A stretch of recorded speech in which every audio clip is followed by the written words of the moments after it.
ఇంకో లైట్ బాగా అంతది.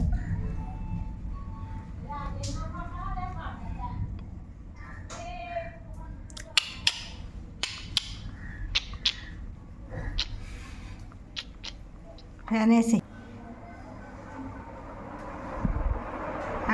అది బల్ల తీసేది సరిపోద్ది తిరుగుదాగి.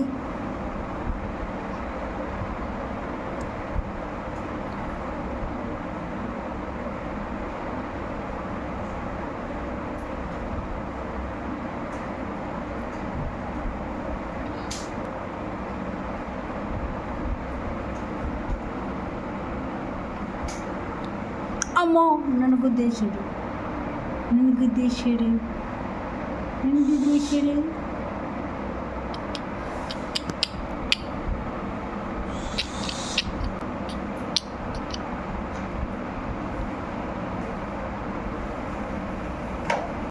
ఇగోండి పచ్చి జీడెక్కలండి. పచ్చి జీడెక్కలు అయితే ఈరోజైతే మా అన్నయ్య అయితే తెచ్చాడండి. ఇంకా ఈ నోట్లో పెట్టుకుంటే కరిగిపోతాయండి. పచ్చి జీడిపప్పు మనకి డ్రై అయిపోయిన జీడిపప్పు అయితే అసలు బాగోదండి.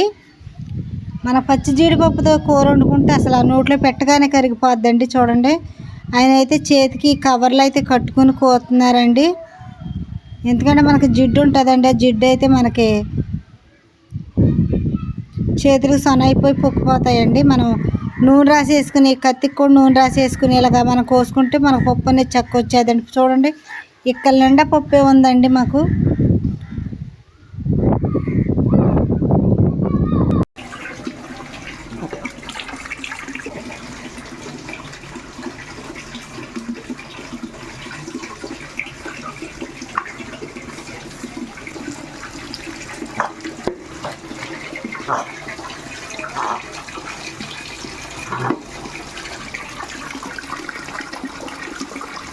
గింజలు అయితే కత్తితో అయితే కోతం అయితే అయిపోయిందండి.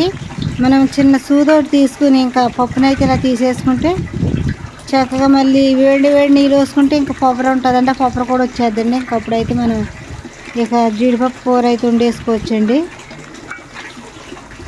ఇంక ఈరోజైతే ఆయన అయితే తీస్తున్నారండి, నేనైతే వీడియో తీస్తున్నానండి.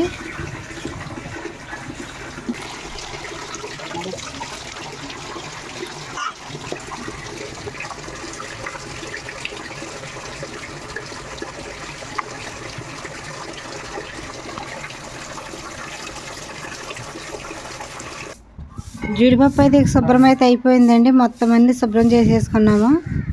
ఇంకా కూర వండుకుంటామేనండి. ఇంకా జీడిపప్పు తీర్థం అయితే అయిపోయింది కదండి. ఇంకా ఆయన అయితే జీడిపప్పులోకి చికెన్ అయితే తెత్తాకైతే వెళ్తున్నారండి. ఇంకా ఉత్తి జీడిపప్పు అయితే వండేసుకుందాం అనుకున్నాం కానండి, రోజు చికెన్ అయితే వండుకుంటున్నాం కదా మేము. ఇంకా అందుకని ఇంక ఈరోజు ఆయన అయితే చికెన్లోకే బాగుంటుంది అన్నారని చికెన్ అయితే తెత్తాకి వెళ్తున్నారండి. ఇదిగోండి మా వీధి చూడండి ఎలా ఉందో. ఇంకా ఎదురుగా ఉన్నదైతే మా అత్తయ్య వాళ్ళ ఇల్లు అండి. వీధిలోనైతే సాయంకాలం అయ్యేసరికి పిల్లలందరూ చేరి చక్కగా ఆడుకుంటారండి. పల్లెటూరులో చాలా సందడిగా అయితే ఉంటుందండి. ఇదిగోండి ఆయన అయితే చికెన్ అయితే తెచ్చేసారండి. ఇంకా నేను ఇప్పుడైతే కూర అయితే వండేస్తానండి. చికెన్ జీడిపప్పు కర్రీ వండేస్తానండి. నేను ఎలా వండుతాను ఏంటనేది చూడండి.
మన చికెను ఉల్లిపాయలు అన్నీ మగ్గిపోయిన తర్వాత వాటర్ వేసేసుకున్న తర్వాత అయితే పచ్చి జీడిపప్పు వేసుకోవాలండి. మనం ఫస్ట్ వేసుకుంటే జీడిపప్పు మెత్తగా అయిపోద్ది, ఇరిగిపోద్దండి. మనం ఉప్పు కారం అన్నీ చికెన్ కూడా ఉడికిపోయిన తర్వాత వాటర్ వేసుకునేటప్పుడు వాటర్ వేసేసిన తర్వాత జీడిపప్పు వేసుకుంటే సరిపోద్దండి.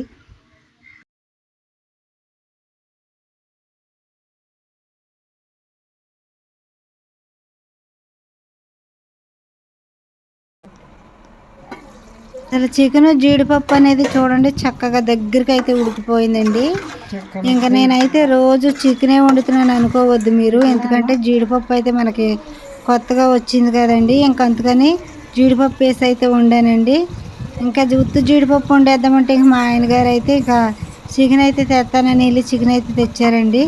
చికెన్లోకి అయితే బాగుంటుందని ఇంకా మసాలా అన్నీ వేసేసుకున్నానండి. చికెన్ అయితే ఇక అయిపోయినట్టేనండి. ఒక 2 నిమిషాలు ఉడికించుకుంటే సరిపోద్దండి మసాలా వేసిన తర్వాత.